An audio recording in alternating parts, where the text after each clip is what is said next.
مصر لو صعدت تاني هتقابل منتخب سهل جدا. لا، تعال افهمك ايه اللي بيحصل في دور المجموعات والتقسيمة ماشية ازاي عشان بس تبقى معايا على نفس اللاين ونعرف منتخب مصر هيروح فين. مبدئيا كده ال 12 منتخب اللي هيبقوا متصدرين مجموعتهم في كاس العالم هيتقسموا 8 منتخبات و4 منتخبات. ازاي؟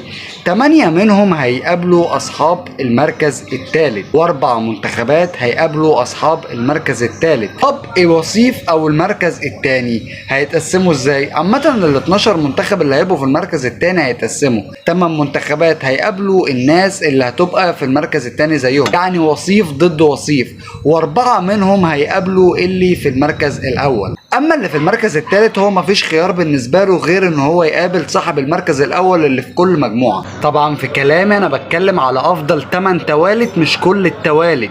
طب تعال نشوف موقف مصر. لو مصر صعدت في المركز الاول وكسبت ايران يبقى كده مصر هتقابل حد من المركز الثالث رسميا. طيب لو مصر ما عرفتش تكسب ايران وصعدت في المركز الثاني يبقى الحل هيبقى صعب شويه، وانت هتقابل كمجموعه جي حد من المجموعه اي اللي فيها مين يا عمنا؟ لا فرنسا لا النرويج، هتلبس في حد منهم. وزي ما قلنا وصيف قدام وصيف.